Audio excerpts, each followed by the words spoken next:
Hello बच्चा लोग, मैं आदित्यानंद आपका वेलकम करता हूं एक और जबरदस्त सा सेशन में यूनिट मेजरमेंट एंड डायमेंशन का। आप लोगों का डेप्थ जो इस सब्जेक्ट में है वो मैं बढ़ाते जा रहा हूं बहुत सारे डिफरेंट काइंड ऑफ न्यूमेरिकल करा के। तो आप लोग रेडी हो जाइए क्योंकि सारा का सारा नीट का क्वेश्चन और जेईई मेंस का क्वेश्चन यहीं से आने वाला है। यस, ये यूट्यूब के क्लास से आने वाला है, तो आप लोगों को वरीड नहीं होना है। इंपॉर्टेंट है कि जितना जान मैं एफर्ट दे रहा हूं, जितना जान मैं लगा रहा हूं, उतना ही आपके तरफ से लगना चाहिए अब के समय में, क्योंकि अब मैं खूब सारे न्यूमेरिकल कराए जा रहा हूं। तो जो न्यूमेरिकल मैं क्लास में कराता हूं उसका प्रैक्टिस आपको करना है मेरे साथ, और उसके बाद एक और बार करना है जिसका पीडीएफ और नोट्स सारा कुछ मैं अपने आदित्यानंद टेलीग्राम चैनल पे डाल देता हूं। तो चलिए शुरू करते हैं एकदम धमाकेदार से सेशन में। तो आज अपन करेंगे लेक्चर नंबर 6, और आज करने वाले हैं अपन खेल होमोजेनिटी का। यस, मैं हमेशा ये चीज बोलता हूं कि होमोजेनिटी का तगड़ा खेल है। देखेंगे आज होमोजेनिटी का खेल, और दो इंपॉर्टेंट एप्लीकेशन है होमोजेनिटी का। खेल कर रहे हैं मतलब एप्लीकेशन। तो क्या है? Deducing relation among various physical quantity. अब हम क्या करेंगे? कुछ रिलेशन डिराइव करेंगे दोस्त, कुछ रिलेशन डिराइव करेंगे। इसका क्या मतलब है सर? जैसे कि आपके पास एक कोई भी मान लो टाइम पीरियड है। मैंने बोला टाइम पीरियड का रिलेशन डिराइव करो, लेकिन कैसे रिलेशन डिराइव करेंगे? इसके लिए मैं तुम्हें बताऊंगा कि time period of simple pendulum depends upon length of the string, mass of the bob, acceleration due to gravity, और कुछ कुछ लिखते जाऊंगा। तो आपको इस टर्म्स में आपको टाइम पीरियड डिफाइन करना है। तो क्या टाइम पीरियड का जो फॉर्मूला होता है 2 पाई रूट अंडर L/G, आधे को पता होगा आधे को नहीं पता होगा, कोई बात नहीं, जान लीजिए। वो हम यहां से डिराइव कर सकते हैं।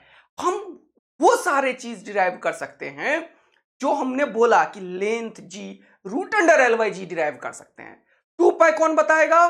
तो हम बोलेंगे कि practically we know that it's value is 2 pi. यानी कि यूनिट एंड डायमेंशन का एक लिमिट है, ये कांस्टेंट्स को नहीं बता पाएगा। बस बाकी जो फंक्शंस होंगे, जैसे कि फोर्स बराबर ma, क्या ये डिराइव कर सकता है unit and dimension? Yes. Even Stokes law जो पढ़ेंगे फ्लूइड मैकेनिक्स में, जब कोई विस्कस फ्लूइड में एक कोई भी स्फेरिकल बॉडी को डालते हैं तो एक फोर्स लगता है ऊपर में, कौन सा? 6 पाई ईटा RV। 6 पाई ईटा RV, वो कौन बताएगा सर? अरे भैया ये बता देगा। 6 पाई नहीं बताएगा, वो ईटा RV बता देगा। 6 पाई हम प्रैक्टिकली समझते हैं। अच्छा सर, बहुत इंटरेस्टिंग है। इवन उसका डेरिवेशन कहीं है ही नहीं, वो 6 पाई/RV टोटल प्रैक्टिकल डेरिवेशन है, और वो होमोजेनिटी से ही डिराइव होगा। अच्छा, तो अब आया समझ में इसमें कितना ताकत है। यस, तो पूरा फिजिक्स में जितने भी फॉर्मूला तुम पढ़ते हो उन सब को हम डिराइव कर सकते हैं with the help of dimensions and principal of homogeneity. देखो मजा आया अब तुम्हें? पहला चीज समझ आया। अब कोई भी जो फिजिकल फॉर्मूला है, जैसे S बराबर UT plus half AT square, क्या ये फॉर्मूला सही है या गलत है, उसको चेक कर सकते हैं with the help of dimensions. तो दूसरा एप्लीकेशन अपन पढ़ेंगे, checking the dimensional consistency of equation.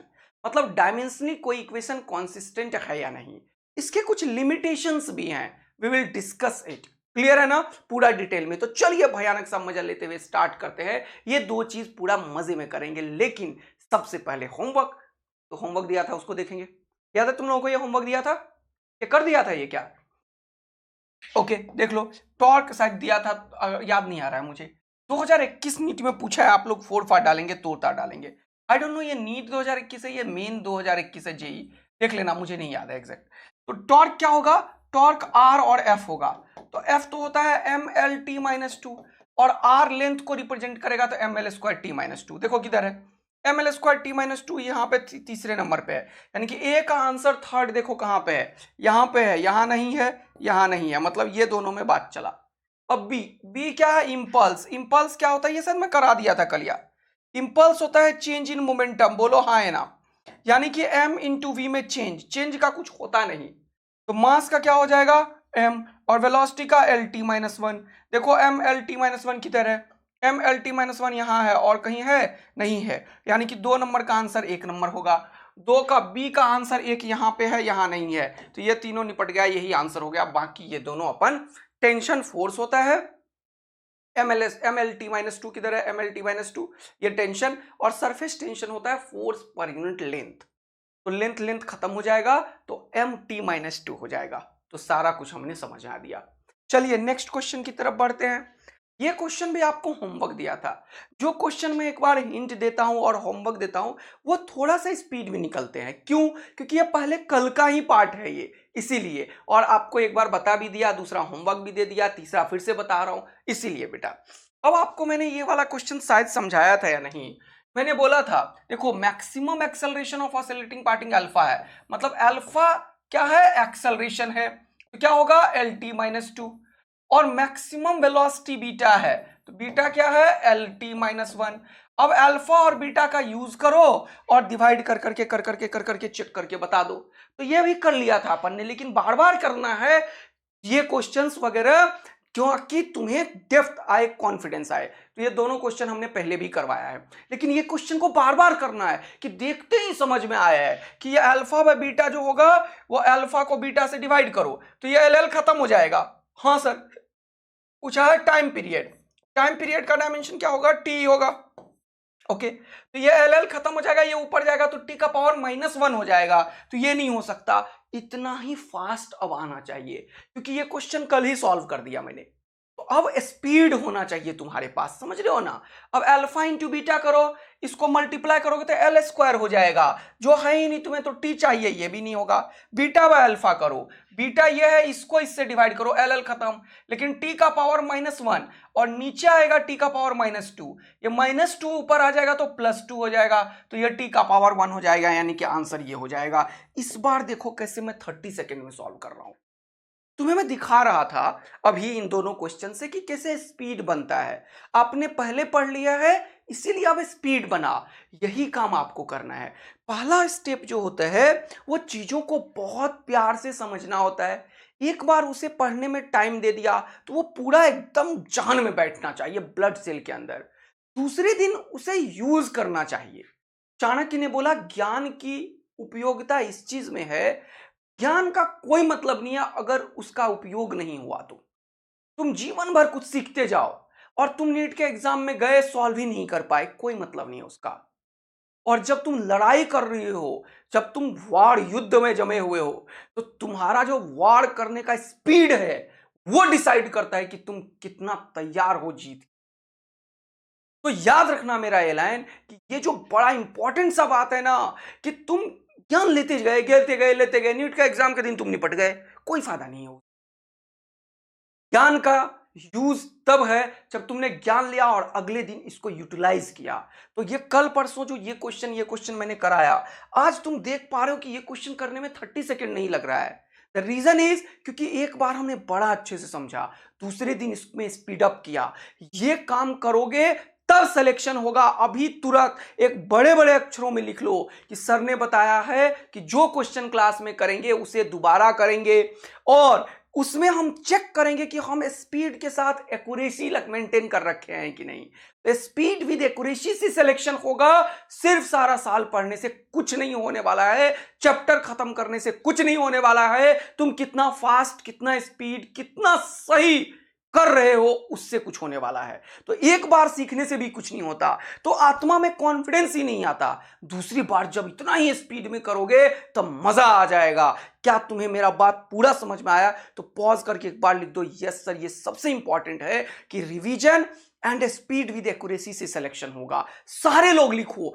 जब तुम लिखते हो कोई चीज अपने कॉपी में लिख लो, चलो कमेंट नहीं करना, लेकिन लिखो ताकि तुम्हें समझ में आ जाए कि ये चीज हमें अपने लाइफ में इंप्लीमेंट करना है, तभी हम सेलेक्ट होंगे। चाहे वो दुनिया का कोई भी एग्जाम हो, चाहे 11th का एग्जाम हो, जेई का एग्जाम हो, नीट का एग्जाम हो, और कोई भी XYZ एग्जाम हो। चाहे तुम वो जो यूनिवर्सिटी वाला एग्जाम आजकल हो रहा है वो क्यों ना हो। कौन सा यूनिवर्सिटी एग्जाम? अरे सीईटी की बात कर रहा हूं, उसमें भी तो एग्जाम में क्वेश्चन ही पूछेगा ना। चाहे तुम सेट का एग्जाम देने अमेरिका क्यों ना चले जाओ, इस दुनिया में स्पीड विद एक्यूरेसी से ही जंग जीती जाएगी। यस सर, बहुत शानदार। तो ये दो चीज से तुमने ये चीज सीख लिया। चलिए अब आगे बढ़ते हैं। ये क्वेश्चन मैंने होमवर्क दिया था प्रॉपर, कितने लोग सॉल्व किए? बहुत सारे लोगों ने आंसर कमेंट किया था। मैंने बोला था जब भी प्लस हो बराबर कर दो, यानी कि ये भी टी है और ये भी टी है। ये जब टी होगा तो ए का वैल्यू हो जाएगा टी बाय एक्स स्क्वायर, मतलब एल स्क्वायर। इतना ही स्पीड करेंगे। ये जब टी होगा तो बी का वैल्यू हो जाएगा टी बाय एल। अब हमें चाहिए क्या, हमें बोला एक्सेलरेशन। अब मैं इस डायमेंशन को इस तरीके पे सेट कर दूंगा। अब मैं ऐसे नहीं लिखूंगा, एल स्मॉल लिख दूंगा, टी स्मॉल लिख दूंगा, इससे कोई खराबी है क्या? नहीं, हमें तो 4 में ऑप्शन ढूंढना है ना, तो स्पीड भी बढ़ाना है, तो स्पीड ऐसे बढ़ाएंगे अपन। एक्सेलरेशन क्या होता है? ये होता है एल बाई टी स्क्वायर। तो देखो किस में से एल बाई टी स्क्वायर आया। अब हमारे पास अच्छा एक और चीज में V V V V use हो रहा है, तो वी क्या होता है? ये होता है एल बाई टी। अब सबको यूज करते हुए चले जाएंगे और मजा आ जाएगा। देखो इसका डायमेंशन चेक करो, 2 का कुछ है नहीं, वी का क्या है? टी बाय एल, और यहां पे क्या है? वी क्यूब, मतलब L cube divided by T cube. अब एक टी से ये खत्म हो गया, टी स्क्वायर, टी स्क्वायर तो मिल गया, और यहां पे लेकिन एल स्क्वायर मिल गया। क्या L square by T square है हमारा एक्सेलरेशन? नहीं, तो ये नहीं होगा। यहां देखो बी वी स्क्वायर, बी कितना है? टी बाय एल, वो देख लो टी बाय एल, और वी स्क्वायर कितना है? L square by T square. एक टी से टी खत्म, एक एल से एल खत्म, ये एल बाई टी हो गया। क्या एक्सेलरेशन एल बाई टी होता है? नहीं, खत्म। B V A V square, A का डायमेंशन हो गया टी बाय एल स्क्वायर, और वी के स्क्वायर का हो गया L square by T square. L square खत्म ही हो गया भैया, ये तो 1 बाई टी हो गया। क्या ये होता है एक्सेलरेशन? नहीं होता है। अब ए वी क्यूब, ए कितना है जल्दी बताओ? टी बाय एल स्क्वायर, और वी क्यूब ये कितना हो गया? एल बाई टी का whole cube, L cube by T cube. इसको देखो, ये स्क्वायर से ये खत्म हो गया, बचा एक एल, और टी से ये खत्म हो गया, बचा T square, L by T square. क्या यही होता है एक्सेलरेशन तुम्हारा? हाँ, यानी कि यही ऑप्शन मैच किया। ये तरीका है, using the dimensional analysis we can solve the problem. इतनी तेज गर्मी लग रही है ना कि क्या ही बताऊं भाई, लेकिन जहन में उठाना है ये सारा चीज, तब तुम्हें मजा आएगा दोस्त। ओके, चलिए कहानी को और आगे बढ़ाते हैं। ठीक है, तो ये तरीका याद रखना है, ऑप्शन इलिमिनेशन मेथड। इसको क्या बोलते हैं? Option elimination method. ऑप्शन से खेल करा हमने, समझ आया? और डायमेंशनल एनालिसिस का यूज काइनेमेटिक्स के किसी क्वेश्चन में कर डाला और क्वेश्चन तुरंत से सॉल्व कर डाला। इस क्वेश्चन को करेंगे फिर से, कहां पे? काइनेमेटिक्स में डिफरेंशिएशन इंटीग्रेशन करके देखना, उसमें लंबा टाइम खाएगा उस क्वेश्चन में, लेकिन ये जल्दी हो गया। तो इसीलिए सब हथियार तैयार रखना है। क्या पता तुम्हें, अब मान लो तुम्हें काटना है धागे को, तो तुम क्या राइफल लेके आओगे या AK-47? अरे धागा को काटना है अगर कहीं मान लो, तो चक्कू क्या, ये ब्लेड से लेके कुछ काट दोगे। और काटना कभी धागा को भी पड़ सकता है, तो हमेशा AK-47 ही नहीं चलाना है। समझ में आया कि नहीं आया? हमेशा पता चला तुम एकदम फरसा भाला लेके निकल रहे हो, अरे कभी ब्लेड भी काम आ जाता है। तो याद रखना है कि जब तुम्हारे पास सारे हथियार होंगे तभी तो काम आएगा। आर्मी सबको देखते हो, जब लड़ाई करता है तो क्या होता है? उसके पास छोटे छोटे चक्कू ये सब लगा के रखता है। और कोई आ गया सामने, आमने सामने की लड़ाई हो गई, तो वहां पे जब तक बंदूक तानेगा तब तक तो वो उसको लपेट लेगा, तो वहां पे छोटी सी चक्कू भी काम आएगा घोंपने के लिए। बात समझ में आ रही है कि नहीं? तुम्हें सारे हथियार तैयार रखने पड़ेंगे, तुम्हें डायमेंशनल एनालिसिस भी तगड़ा रखना पड़ेगा, काइनेमेटिक्स भी रखना पड़ेगा, सारी चीजों को याद रखना पड़ेगा, और स्पीड विद एक्यूरेसी रखना पड़ेगा। तब हमारा सिलेक्शन इस दुनिया की कोई ताकत नहीं रोक पाएगा। और तब जो अंतरात्मा से आवाज आएगा ना, भैया तू ही सेलेक्ट होगा, तू ही इकलौता जन्म लिया है 720 से आने वाला। तब जो मजा आता है ना पढ़ाई का बेटा, उसका अंदाजा लो, फील करो। वो स्वाद फील तब आएगा जब आज खून जलाओगे, तभी मजा आता है जीवन जीने का। समझ गए ना बेटा? तो एकदम जीवन को जियो, ये 1 साल जो तुमने लगाया है अपने जीवन का, चाहे तुम 11th में हो या ड्रॉप हो, डजंट मैटर। एक बार लगाओ जीवन का ये स्वाद, चखो, जीवन भर मजा आएगा। और ये ऐसा स्वाद है जिसका फल हमेशा मिलेगा। ठीक है ना? आजा आजा। चलो सर, तो यहां पे अब ये कल मैंने बताया था कि ट्रिगोनोमेट्रिक फंक्शंस आर डायमेंशनलेस। जब भी कभी कोई डायमेंशनलेस होता है तो उसका एंगल, अब ये कॉस को छोड़ के ये एंगल को रिप्रेजेंट कर रहा है, साइन को छोड़ के ये एंगल को रिप्रेजेंट कर रहा है, तो एंगल भी डायमेंशनलेस होगा, ये एज अ होल भी डायमेंशनलेस होगा, ये एज अ होल भी डायमेंशनलेस होगा। और मैंने बताया था कि कभी भी मैं बोलूं डायमेंशनलेस, इसका मतलब उसे 1 से रिप्लेस करो। क्या ये डबल ए आर्मी तुम लोग बन चुके हो? तो जल्दी से बोल दो सर हम एकदम डबल ए आर्मी बन चुके हैं, हमें याद है ये चीज। यानी कि dt का डायमेंशन जो होगा वो 1 होगा, यानी कि d का डायमेंशन 1/t होगा। रहने दो, मैं जान के t इनवर्स वगैरह नहीं लिख रहा हूं, बाद में करेंगे। उसके बाद ये bx भी 1 होगा। अरे किसने बताया? कल होमोजेनिटी का खेल। All trigonometric functions are dimensionless. Angles are also dimensionless, क्योंकि ये एक रेशियो होता है।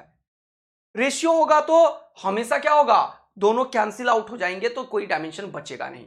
px भी 1 के बराबर है, यानी कि b का डायमेंशन हो गया 1/x, 1/x मतलब 1/l। चलो ये दोनों हो गया खत्म।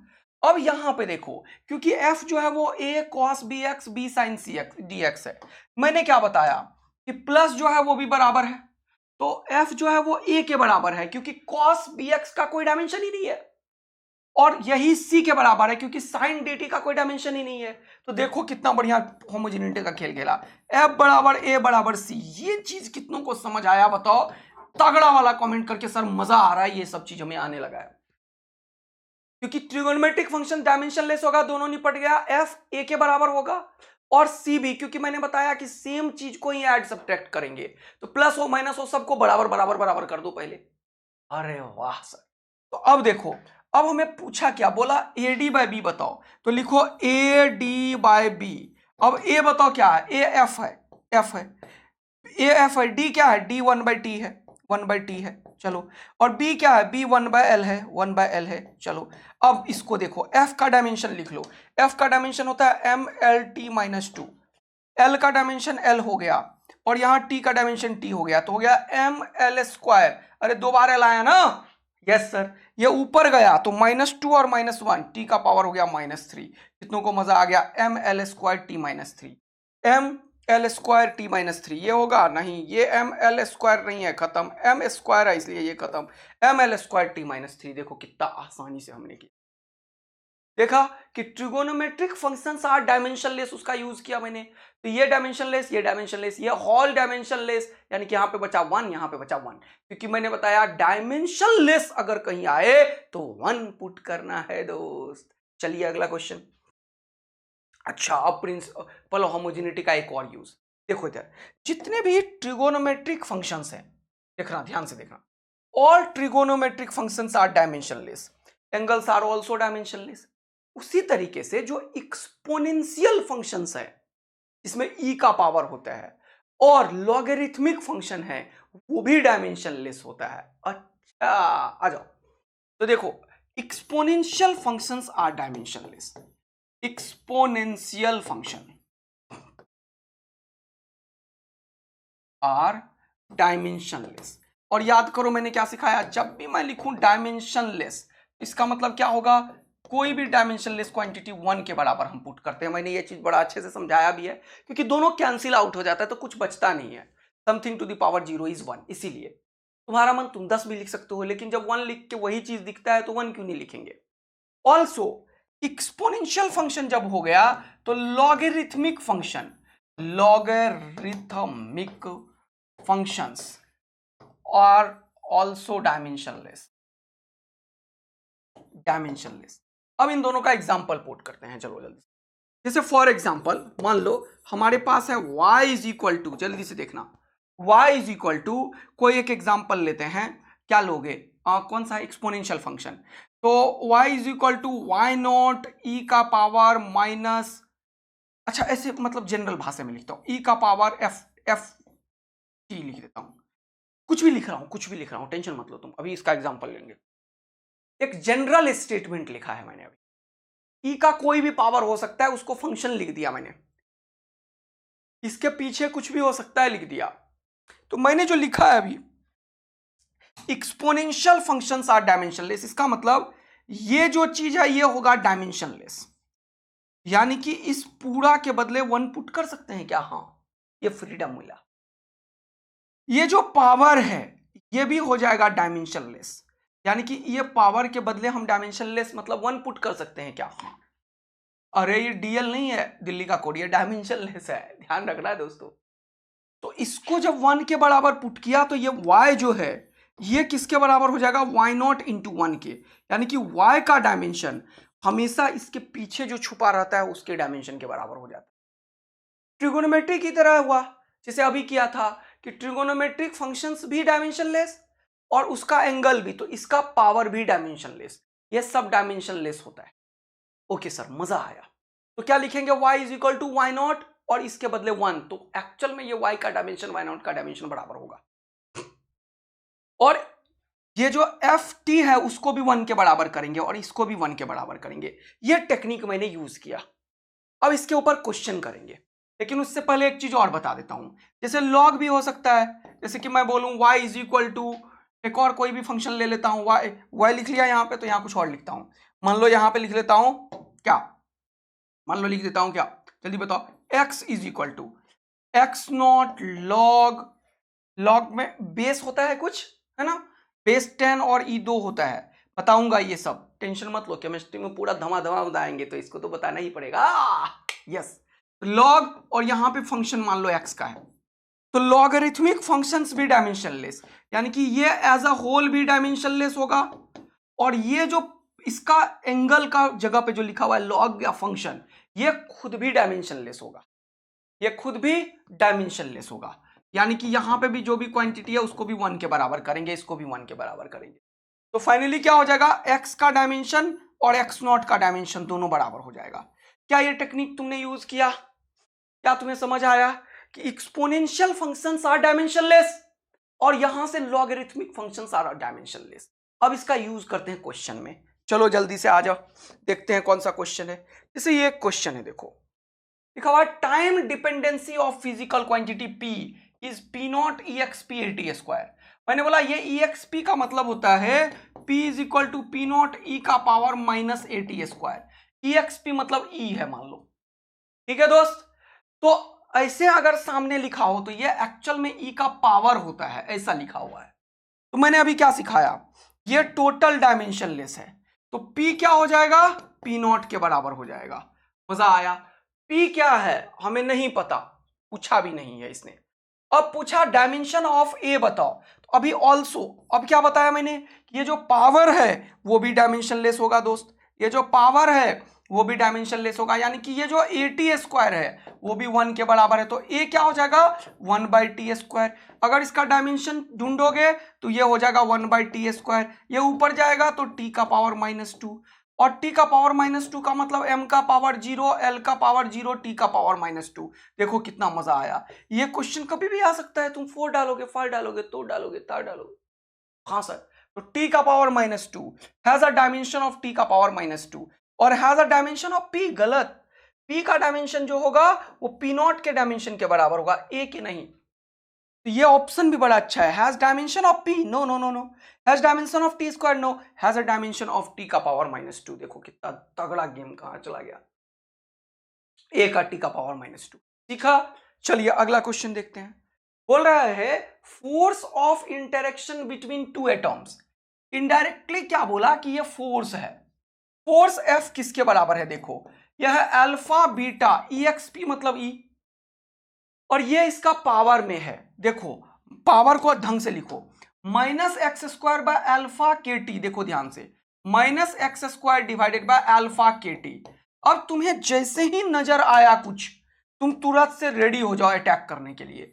ये भी हो जाएगा डायमेंशनलेस यानी कि 1 के बराबर, ये खुद हो जाएगा डायमेंशनलेस यानी कि 1 के बराबर, यानी कि ये जो फोर्स है ये फोर्स हो जाएगा अल्फा इंटू बीटा के बराबर, बोलो, क्योंकि ये सब डायमेंशनलेस है तो उसको 1 के बराबर लिखेंगे। मजा आया सर। पूछा क्या, देखो बोल रहा where x is the distance, k is the Boltzmann constant, T is the temperature. तुम्हें मजा दिलाया था मैंने, क्या तुम डबल ए आर्मी हो, क्या तुम्हें याद था कि सर ने बताया है कि KT जो होता है वो एनर्जी के बराबर होता है। ये कितनों को याद था, जल्दी से टाइप कर दो, double A love KT is equal to energy, और तुम हो एनर्जी बेटवा, समझ आ रहा है। KT is equal to energy, KT is equal to energy, KT is equal to energy. अरे बोलो बोलो बोलो, कुछ तो बोलो, मुंह तो खोलो। यस सर, KT किसके बराबर है दोस्त, एनर्जी के बराबर है। तो यहां से देखो, जब इसको हमने किया डायमेंशनलेस सर, तो ये हो गया x² by alpha into energy. कितनों को मजा आ गया। KT में लफड़ा था लेकिन एनर्जी में लफड़ा नहीं है।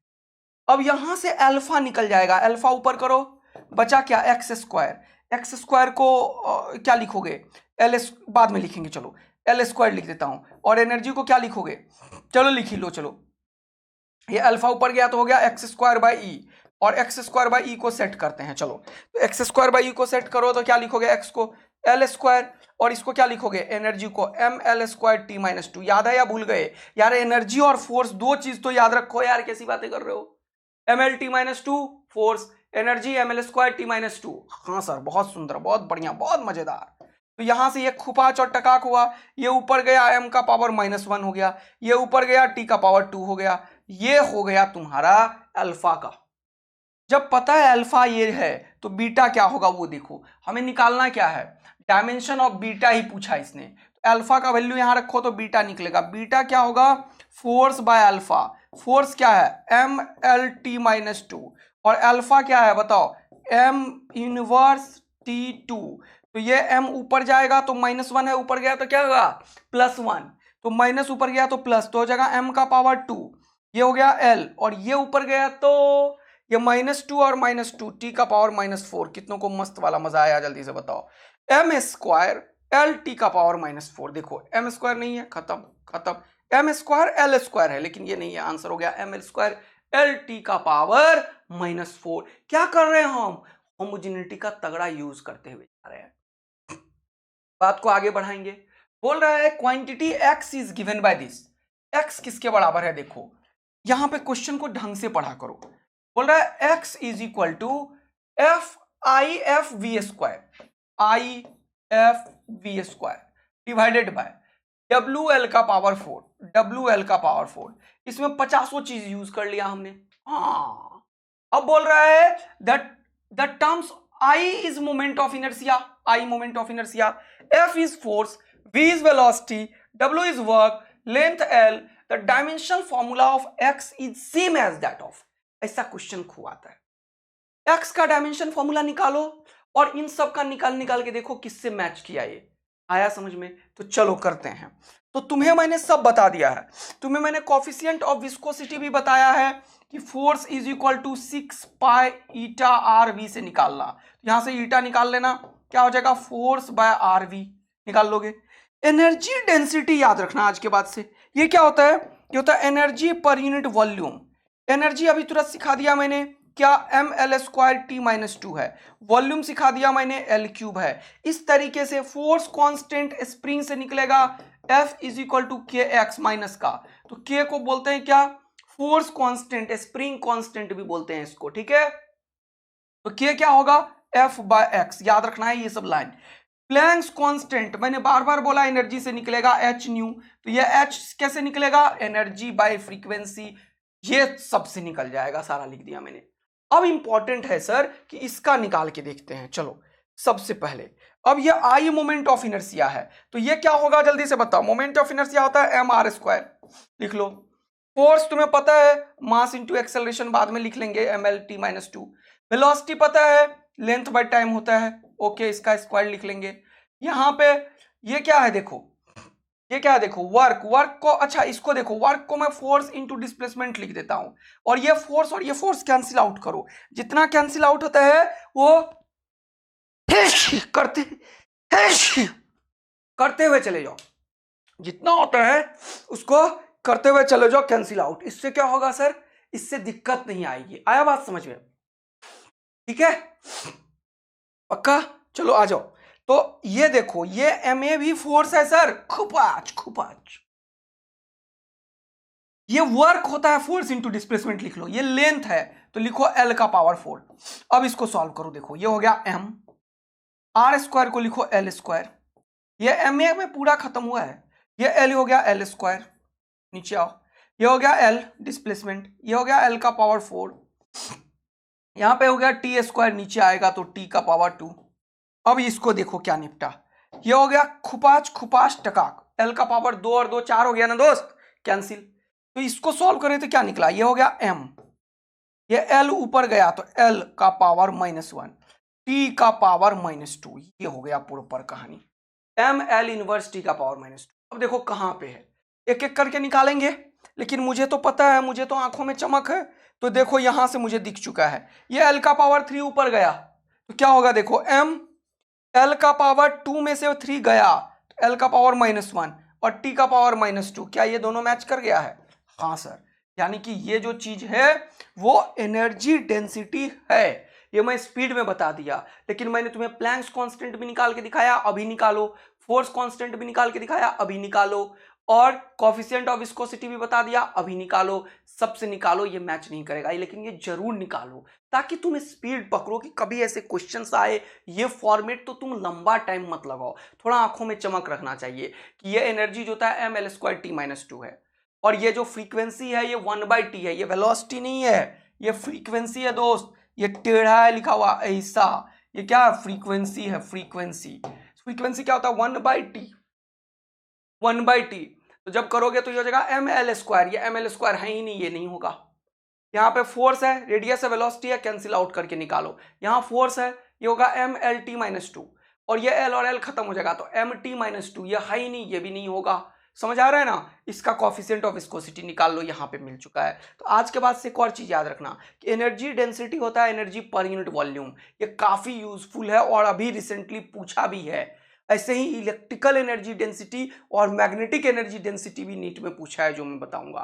तो कभी भी जब एनर्जी डेंसिटी पूछे तो हमेशा वो एनर्जी पर यूनिट वॉल्यूम होता है। एक और ज्ञान ले लो, दो तरीके का एनर्जी डेंसिटी होता है, एक को बोलते हैं इलेक्ट्रिकल एनर्जी डेंसिटी, क्या बोलते हैं, electrical energy density. Electrical energy density होगा क्या, अगर डेंसिटी है तो ये होगा एक्चुअल में एनर्जी पर यूनिट वॉल्यूम ही, लेकिन इसका फॉर्मूला होता है जानते हो क्या, half epsilon not E square. E electric field है, ई क्या है, इलेक्ट्रिक फील्ड, बोलो हाँ है ना, और एप्सिलॉन नॉट तुम्हारा परमिटिविटी है। तो ये काफी काम का फॉर्मूला तुम्हारे लिए हो जाएगा फ्यूचर में, ध्यान रखोगे। एनर्जी डेंसिटी होता है half epsilon not E square. Actual में इलेक्ट्रिक फील्ड के लाइंस में जब एनर्जी होता है स्टोर्ड तब हम ये फॉर्मूला यूज करते हैं, जैसे कैपेसिटर में होता है, पढ़ेंगे अपन कैपेसिटर में किस तरीके से इलेक्ट्रिक फील्ड लाइंस के टर्म्स में एनर्जी स्टोर होता है। देखो इस तरीके से एनर्जी होता है in the terms of electric field lines, देखो ऐसे एनर्जी स्टोर होता है in terms of electric field lines, देखो ये एनर्जी स्टोर होता है in terms of electric field. ऐसे वॉल्यूम में एनर्जी डेंसिटी है, दिख रहा है, वॉल्यूम जान के वैसा फोटो बनाया। ये दो कैपेसिटर होता है जिसके अंदर इलेक्ट्रिक फील्ड में एनर्जी स्टोर होता है, पढ़ते हैं अपन शाम में, अगला चैप्टर पोटेंशियल में आएगा ये। इसके अंदर ये इलेक्ट्रिक फील्ड है, एप्सिलॉन नॉट है, और इसके अंदर total energy per unit volume ये है। ऐसे ही एक और चीज होता है magnetic energy density, mu B. ये क्या है, मैग्नेटिक एनर्जी डेंसिटी। डेंसिटी है तो एनर्जी पर यूनिट वॉल्यूम ही होगा, ये डायमेंशन यही होगा जो अभी बताया दोस्त, ml−t-2। अच्छा, लेकिन इसको और कैसे कर सकते हो, ये क्या होगा, ये होता है b²/2μ0, तो ये भी याद रखेंगे। b क्या है, ये होता है मैग्नेटिक फील्ड, है ना, मैग्नेटिक फील्ड, और ये μ0 क्या होता है, परमिएबिलिटी। ये क्या होता है, परमिटिविटी। अरे ये क्या है, परमिएबिलिटी। देखो परमिएबिलिटी का डायमेंशन यहां से निकालो तुम, मैग्नेटिक फील्ड का अगर पता है तो निकल जाएगा खटाक से। और ये क्या होता है, परमिटिविटी, ये भी मैंने तुम्हें बताया था, परमिटिविटी। बोलो मजा आ गया तुम लोगों को। तो ये दोनों क्या है, इस तरीके से एनर्जी होता है। मैग्नेटिक फील्ड वाला एनर्जी कहां पे होता है, जनरली कॉइल में होता है, ये कॉइल, इसको बोलते हैं इंडक्टर फिजिक्स में, क्या बोलते हैं, इंडक्टर। इंडक्टर, इसके अंदर मैग्नेटिक फील्ड्स में एनर्जी स्टोर होता है in the form of magnetic field lines. ये भी याद रखेंगे आप लोग कि ये एनर्जी कहां पे स्टोर है, in terms of magnetic field lines. और ये वॉल्यूम में है, सर्कल है और लेंथ है तो वॉल्यूम मिलेगा, एक सिलिंड्रिकल वॉल्यूम मिलता है। समझ आया कि नहीं आया। और ये कॉइल काफी क्लोजली वाइंडेड होता है। तो अभी ये सब क्या बताए जा रहे हो, कुछ पल्ले नहीं पड़ रहा है। फॉर्मूला याद करवा रहा हूं। कभी अगर कोई बोले इलेक्ट्रिकल एनर्जी डेंसिटी तो हाफ एप्सिलॉन नॉट स्क्वायर खोपड़ी में आना चाहिए। कहां पे यूज होगा, कैपेसिटर जो 12 का दूसरा चैप्टर है उसमें। कभी अगर कोई बोले मैग्नेटिक एनर्जी डेंसिटी तो b²/2μ0 याद आना चाहिए। कहां पे यूज होगा, जो 12 का चौथा चैप्टर पढ़ेंगे वहां पे आएगा। अब आ गया समझ में, अब खोपड़ी हिल गई तुम्हारी। अरे खोपड़ी क्या हिला, खोपड़ी के अंदर घुस गया है सर। अरे बोलो जल्दी, क्या हुआ जल्दी बताओ। गर्म पानी कभी पिए हो गर्मी में, ये देखना जिंदगी तहस नहस हो जाती है, फिर भी पी रहा हूं गर्म पानी। भाई गला दर्द शुरू हो गया, पता नहीं कल क्लास ना खराब हो जाए। इधर आओ, भगवान से प्रार्थना करते हैं, हे ईश्वर मेरा तबीयत ठीक कराना, बचवा लोग का क्लास ना खराब हो, और बचवी लोग का भी। देखो कितना क्वेश्चन कराता हूं मैं, मजा दिलाता हूं।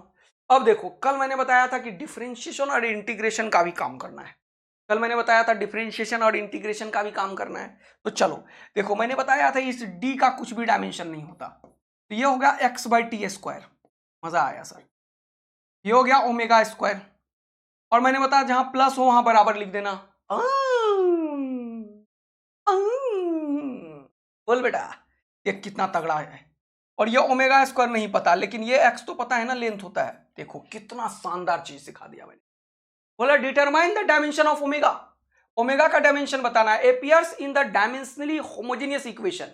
ये एक्चुअल में डिफरेंशियल इक्वेशन है एसएचएम का, पढ़ेंगे।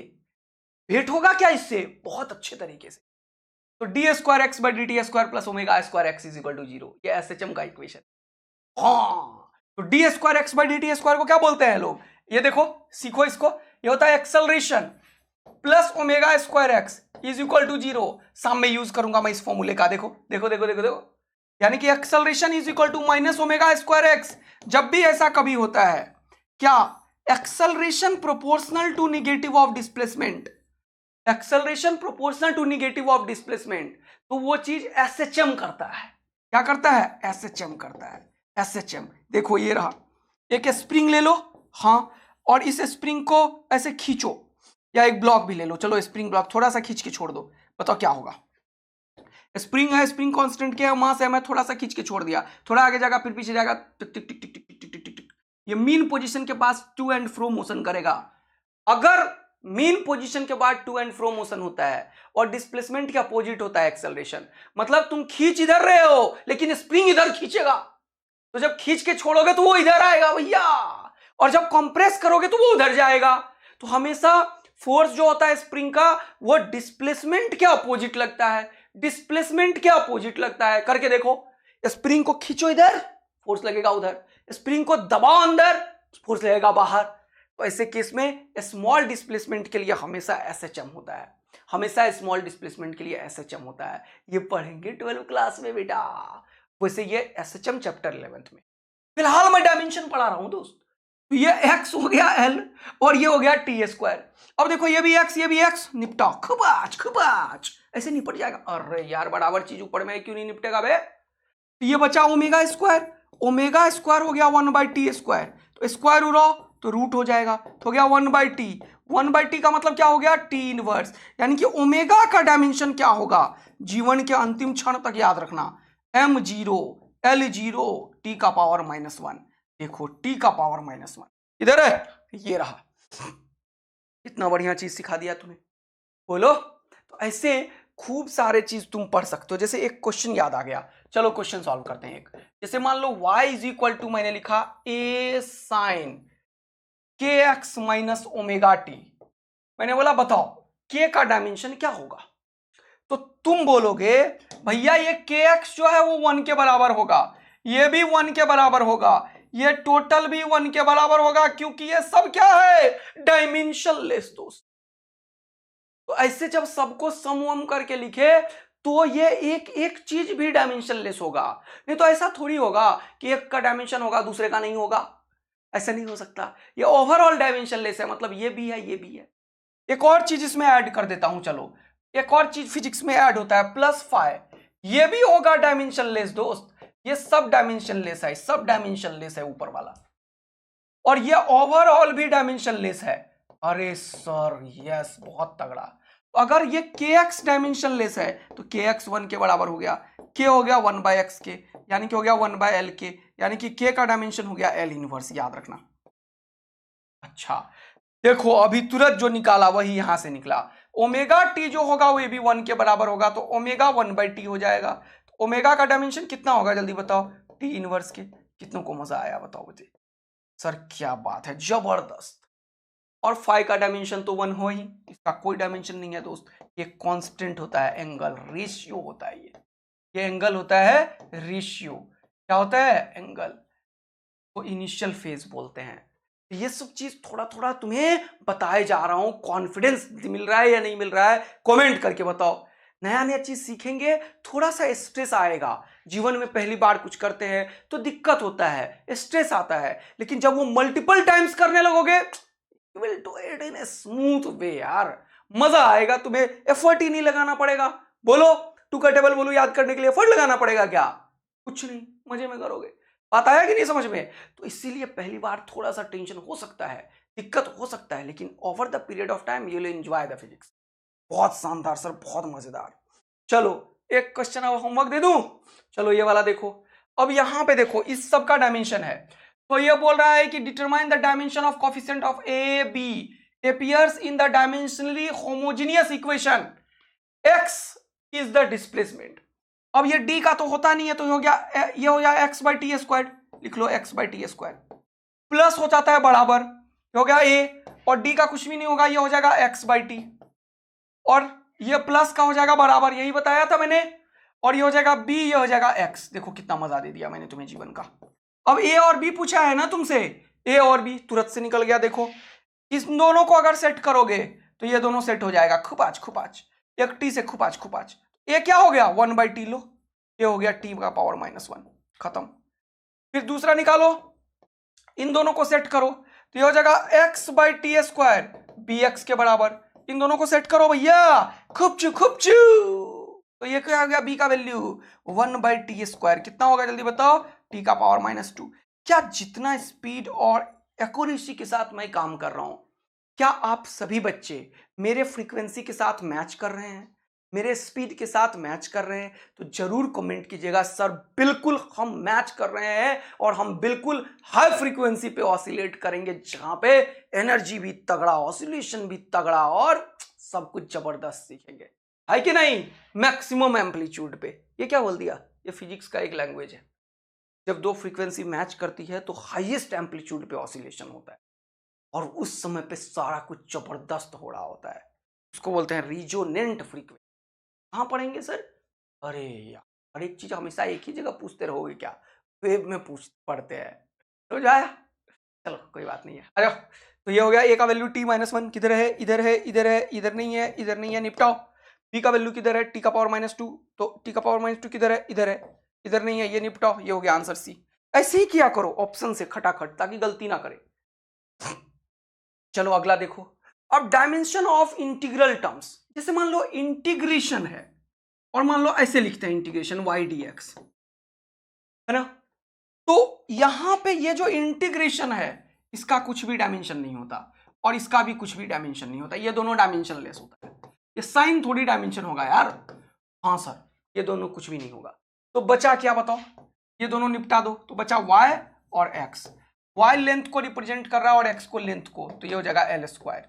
यानी कि ये जो भी चीज है ये रिप्रेजेंट एक्चुअल में एरिया को कर रहा था, क्योंकि ये लेंथ और ये विड्थ, यही तो सिखाया है, ये छुटकी एरिया को रिप्रेजेंट करता है, ये छुटकी एरिया को रिप्रेजेंट करता है, ये होता है dx, है ना, और ये होता है y। तो ये रेक्टेंगल का एरिया क्या होगा, बता जल्दी से। ओहो हो सर, क्या बात है, मजा दिला दिया सर आपने। ये हो गया लेंथ, ये हो गया विड्थ, तो y dx क्या होता है, एरिया, इसलिए डायमेंशन l स्क्वायर तो आना भी था। तो इंटीग्रेशन का कोई डायमेंशन नहीं होता, इसको बोलते हैं, ये टोटल एक फंक्शन है इंटीग्रेशन का, जिसमें साइन या हाथी का सूंड को बोलते हैं इंटीग्रेशन, बताया हुआ है मैंने बेसिक मैथ्स में, पेट चीर के भोटी निकाल दूंगा अगर कुछ बोले तो। और ये dx को बोलते हैं स्मॉल एलिमेंट, इंटीग्रल एलिमेंट बोलते हैं। एक और चीज देखो, न्यूटन ने बोला कि भैया फोर्स जो होता है वो rate of change of momentum के बराबर होता है। खूब रट्टा मारे हो तुम लोग, rate of change of momentum is force. तो ये जो dp है, देखो dp, ये हो गया एफ डी टी, और इसको जब इंटीग्रेट कर देंगे, इसको इंटीग्रेट कर देंगे इनिशियल मोमेंटम से फाइनल मोमेंटम। सर ये क्या कर रहे हो? अबे बेसिक मैथ पढ़ के यहाँ आया, नहीं तो भोटी चिड़ के पोटी निकाल दूंगा। समझ में आया कि नहीं आया? आया कि नहीं आया समझ? बेसिक मैथ्स का हर एक चीज यूज करूंगा मैं। एरर यूज करेंगे बेटा, एरर में पूरा डिफरेंशिएशन यूज होगा, जाके पढ़ लो अगर किसी को दिक्कत है तो। ये मैंने सिखाया हुआ है तुम्हें, कभी भी डी को रिमूव करना है तो इंटीग्रेट किया जाता है। और यहां पे समय मान लो इनिशियल समय से फाइनल समय तक, इसको जब सॉल्व करते हैं तो क्या आता है बताओ। ये डीपी का इंटीग्रेशन हो गया पी, तो इसको लिमिट रखेंगे तो ये हो जाएगा P final minus P initial. ये क्या होता है जल्दी बताओ? ये होता है चेंज इन मोमेंटम। क्या होता है? Change in momentum. और अभी बहुत बार बता चुका हूं कि चेंज इन मोमेंटम को क्या बोलती है दुनिया? इंपल्स। क्या बोलती है दुनिया? जे वेक्टर है ये, अब वेक्टर में कहीं नहीं यूज किया तो छोड़ दो, इसको दुनिया क्या बोलती है दोस्त? इंपल्स। क्या बोलती है दुनिया? इंपल्स। यानी कि ये इंपल्स न्यूटन सेकेंड लॉ से आता है। हाँ, F बराबर dp/dt से आता है। फिलहाल मैं क्या पढ़ाना चाह रहा हूं कि इसका डायमेंशन क्या होगा, इसका डायमेंशन बताने की कोशिश कर रहा हूं मैं भैया, इसका डायमेंशन बताने की कोशिश कर रहा हूं भैया। तो ये F बचेगा इसमें से, हाँ, और ये T बचेगा इसमें से, क्योंकि ये इंटीग्रेशन का नहीं होगा और D का नहीं होगा। वैसे भी मैंने तुम्हें पढ़ाया हुआ है कि इंपल्स जो होता है वो चेंज इन मोमेंटम होता है। एक्चुअल में ये मास इनटू वेलोसिटी होता है, तो मास LT-1 होता है। देखो तो यही चीज यहां से आया क्या, ये हो गया मास LT-2 और एक और T, तो ये T पावर 1 है, बेस सेम है तो पावर ऐड होगा, ये होगा MLT-1। कितनों को मजा आया बताओ जल्दी से, क्या ये दोनों मैच किया?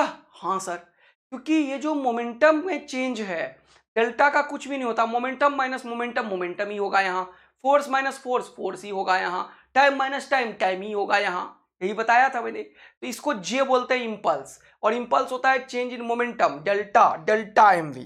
तो डेल्टा का कुछ नहीं होता, ये एम का एम और वी होता है L/T। देखो FT से भी वही निकला। तो कहने का मतलब सर ये जो इंटीग्रेशन है उसका नहीं होगा, और ये जो D नहीं होगा, तो ये बीच वाली चीज का हो जाएगा इंटीग्रेशन। तो तुमने इंटीग्रेशन का भी डायमेंशन सीख लिया।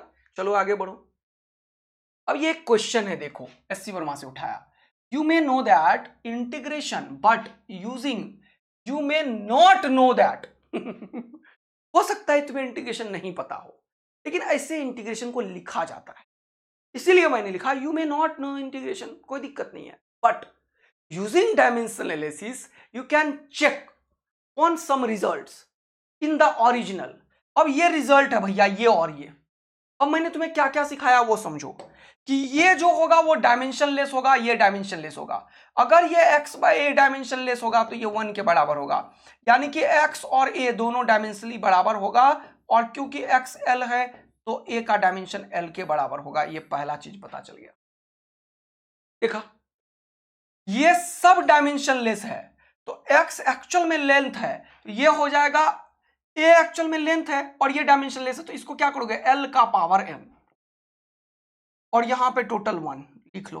चलो छोड़ दो, अब इधर आओ, ये d का नहीं होगा डायमेंशन, इंटीग्रेशन का नहीं होगा, ये हो जाएगा x का डायमेंशन हो गया l।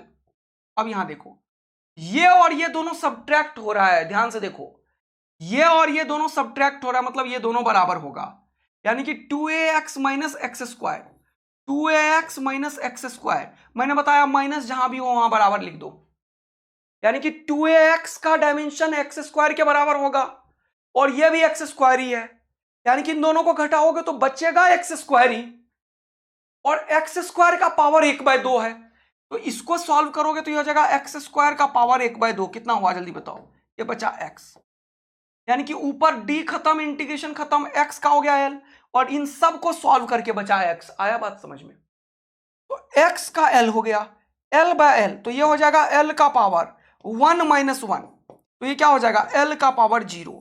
अब इन दोनों को इक्वेट करो, ये बोल रहा है l का पावर 0, ये बोल रहा है l का पावर n, तो n किसके बराबर हो गया बताओ, 0 के, क्योंकि l का पावर n को 1 से मल्टीप्लाई करोगे तो l का पावर n ही आएगा।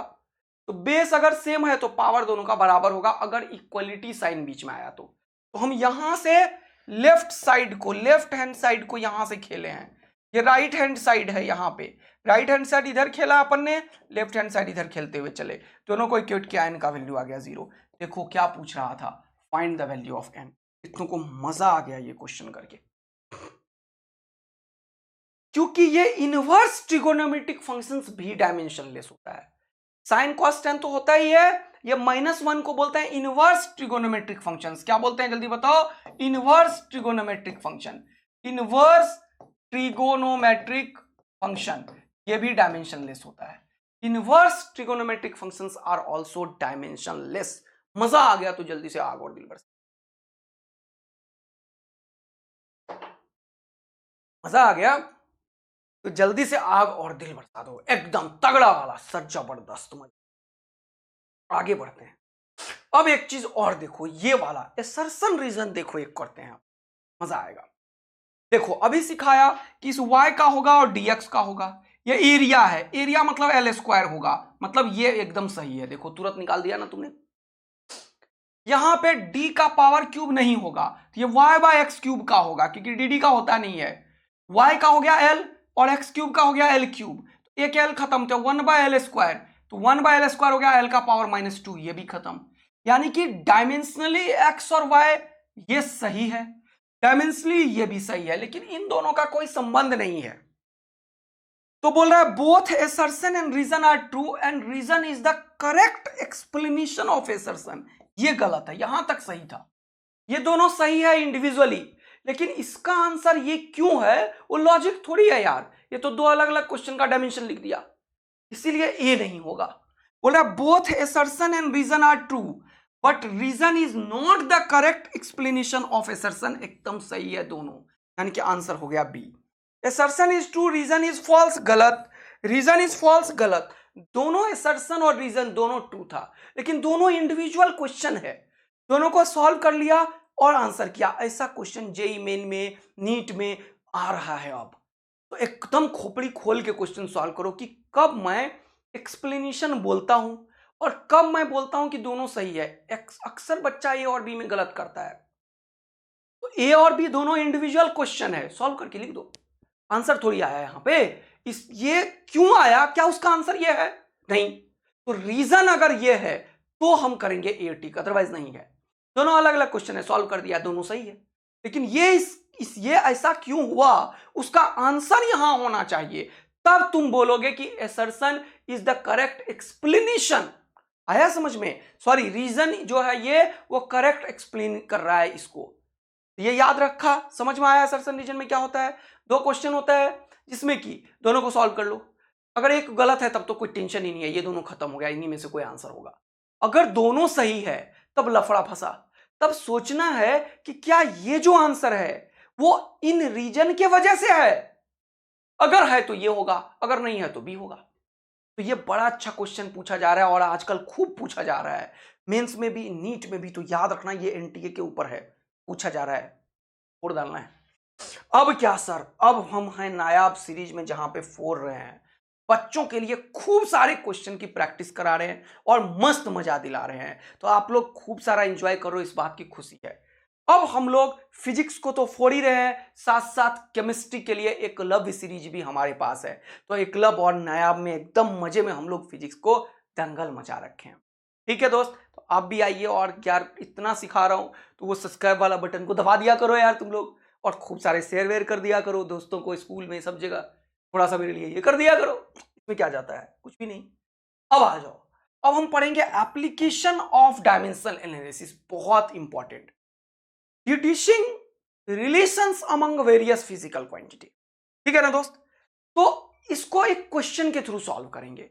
जैसे मान लो कि सिंपल पेंडुलम है, सिंपल पेंडुलम, ओके, ये सिंपल, ये कल ही करवाया था, ये मास है, ये एल है, और इसको अगर मैं इस तरीके से, कोई पेंडुलम है मान लो ऐसे, मान लो यहाँ पे मास है, देखो ये मास है, ये रस्सी है, आधे आधे चीजों को भूल जाओ, ऐसे है, देखो ये ऐसे ऐसे कर रहा है ना, ये सिंपल पेंडुलम है। ऐसे नहीं होना चाहिए, ये ऐसे होता है प्रॉपर तरीके से, ये तो वायर ही टेढ़ा है इसीलिए ये सिंपल पेंडुलम बना दिया मैंने, देखा तुम लोगों ने, ये क्या बना दिया, सिंपल पेंडुलम। ये लेंथ है, ये मास है, और धरती माता का जी भी नीचे लग रहा है, बात आया समझ में। तो क्वेश्चन का लैंग्वेज होगा कैसा सर, क्वेश्चन का लैंग्वेज होगा क्या, time period of simple pendulum, ये यहां गया, यहां से यहां आया, फिर यहां गया, इसको बोलते हैं एक टाइम पीरियड, यहां से चला ऊपर तक गया, फिर वापस आया यहां तक, फिर ये यहां गया, और फिर यहां से यहां आया, इसको बोलते हैं वन टाइम पीरियड। क्या बोलते हैं दोस्त, वन टाइम पीरियड, याद रखना, क्या बोलते हैं दोस्त, वन टाइम पीरियड। जहां से चला, फिर आया, फिर इधर गया, फिर इधर गया, इसको बोलते हैं वन टाइम पीरियड। तो क्वेश्चन बोलेगा time period of the simple pendulum depends upon, जब भी कभी बोला डिपेंड्स अपॉन, किस किस चीज पे, length, mass, acceleration due to gravity, ऐसे बोल दिया। जी को क्या बोलते हैं, acceleration due to gravity, acceleration due to gravity. ऐसा अगर क्वेश्चन में पूछा, जल्दी से ध्यान देंगे आप लोग, तो तुम क्या करोगे, यहां पे लिखोगे टी, इसको कैसे लिखोगे जल्दी से देखो, टी डिपेंड्स अपॉन के लिए होता है प्रोपोर्शनल टू एल, एल का पावर अपने मन से मान लोगे कुछ एक्स, एम m का पावर अपने मन से मान लोगे कुछ y, और एक्सेलरेशन ड्यू टू ग्रेविटी का पावर अपने मन से मान लोगे z। ये अपने मन से पावर मानना होगा। पहला स्टेप क्लियर। अब ये प्रोपोर्शनलिटी को हटा के तुरंत से कुछ k लिख देना, और यहां पे दोनों का आप डायमेंशन लिखते चलना। l है तो इसको लिखो l का पावर x, m है तो लिखो m का पावर y, और एक्सेलरेशन ड्यू टू ग्रेविटी होता है lt माइनस 2। अरे ये है क्या एक्सेलरेशन? एक्सेलरेशन क्या होता है? lt माइनस 2, इसका पावर z। अब ये जो चीज है इसको सेट करो। अब यहां पे टाइम है, तो टाइम है तो सिर्फ टाइम का पावर है, मास का पावर 0 है, l का पावर 0 है, और टाइम है मतलब टाइम का पावर 1 है। अब जब इसका और इसका डायमेंशन लिखोगे तो ये कांस्टेंट का कोई डायमेंशन नहीं होगा, इसको हटा देना। फिर यहां पे l है, यहां पे l है, ये पावर x है, ये पावर z है, दोनों मल्टीप्लाई हो रहा है, तो लिखो x का पावर x प्लस z। यहां पे मास है, और कहीं मास दिख रहा है? नहीं, तो सिर्फ y लिखो, और यहां -2 है और ये z मल्टीप्लाई होगा तो t का पावर -2z हो गया।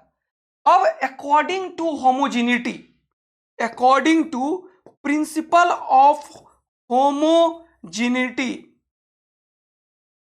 Powers of each physical quantity ये जो है वो सेम होगा। मतलब dimension of each fundamental quantity in both side of the equation is same. यही तो सिखाया है, यही तो है होमोजेनिटी का खेल। क्या बोल रहा है होमोजेनिटी? कि dimension of each physical quantity must be same.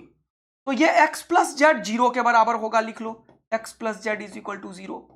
ये y जो होगा वो 0 के बराबर होगा, लिख लो, और ये -2z 1 के बराबर होगा, लिख लो, लिखो -2z इज इक्वल टू 1। तो z कितना हो गया? 1/2 के बराबर हो गया। ये माइनस उधर फेंक दो। क्या बात समझ में आ रही है दोस्त? यहां पे z का वैल्यू पता है -1/2, x का वैल्यू हो जाएगा -z, और ये माइनस, तो x का वैल्यू 1/2 हो जाएगा। अब ये वेरिएबल जो x y z का निकाला उसको हमेशा इसमें रख दिया करो, इसमें ये इक्वेशन 1 में। तो इसको जब सॉल्व करोगे तो क्या लिखोगे? t is equal to k l का पावर x, देखो x क्या आया 1/2, लिखो 1/2। फिर क्या आया? m का पावर y 0, तो लिखो m का पावर 0। फिर आया g का पावर z -1/2। अब ये कांस्टेंट का वैल्यू एक्सपेरिमेंटली हमें पता चला है, एक्सपेरिमेंटली हमें पता चला है क्या? कि ये 2π के बराबर होता है। हमें तो नहीं पता सर, हम तो नहीं एक्सपेरिमेंट किए। कोई बात नहीं, तुम के लिख के ये लिख देना, और नहीं तो सारे ऑप्शन में सेम कांस्टेंट यूज करेगा वो, ऐसा नहीं है किसी में कुछ यूज कर दे। तो t का वैल्यू जो होगा हो जाएगा 2π, ये l का पावर 1/2 और ये g का पावर 1/2, ये नीचे गया तो 1/2, और जब भी 1/2 पावर होता है तो इसको रूट लिख देते हैं। ये फॉर्मूला होता है time period of the simple pendulum का। मजा आया क्या? क्या करना है?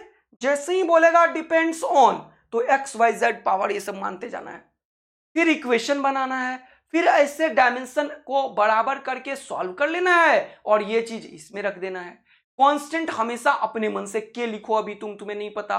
तो ये तरीका है एप्लीकेशन ऑफ डायमेंशन एनालिसिस से क्वेश्चन को सॉल्व करने का। मैं इससे खतरनाक चीज बताता हूं तुम्हारे लिए, और तुम्हें AA आर्मी बना दूंगा। मेरे पास एक तगड़ा चीज है, जो इतना नहीं करेगा वो खटाक से क्वेश्चन सॉल्व करेगा। तो आज तो तुम ऐसे क्वेश्चन सॉल्व करो 5, तभी तुम्हें समझ आएगा। तो ये क्वेश्चन होमवर्क दिया मैंने तुम्हारे लिए, मैं इस क्वेश्चन को अलग मेथड से करूंगा और जो अभी बताया उससे भी करूंगा, लेकिन 5 क्वेश्चन का आंसर तुम अभी मुझे कमेंट बॉक्स में बताओगे। ठीक है दोस्त? तो ये 5 क्वेश्चन का आंसर तुम मुझे अभी कमेंट बॉक्स में बताओगे, तब मुझे आत्मा में शांति मिलेगी कि हाँ बचवा लोग फोड़ेगा। ठीक है बेटा? तो अपन ऐसे ही फोड़ेंगे तोड़ेंगे क्वेश्चन को और बवाल खड़ा कर देंगे। मस्त वाला मजा आया तो खूब सारा शेयर करना यार, दोस्तों को बता देना, और कमेंट्स तो तुम लोग करते ही हो, दिल विल बरसाते ही हो, क्या बात है, लाइक साइक तो करते ही हो, लेकिन बताओ, क्योंकि ये लेक्चर इतना इंपॉर्टेंट है कि कोटा, दिल्ली, हैदराबाद और खूब सारा पैसे देके तुम ये कंटेंट नहीं सीख सकते।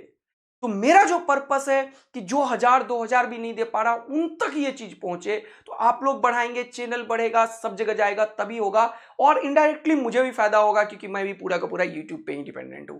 थैंक यू सो मच प्यार बनाने के लिए, शेयर करने के लिए, खूब सारा कमेंट करने के लिए। लव यू बचवा एंड बचवी लोग। फिर मिलेंगे केमिस्ट्री के लेक्चर में अभी 11 बजे के आसपास। Thank you, love you, bye.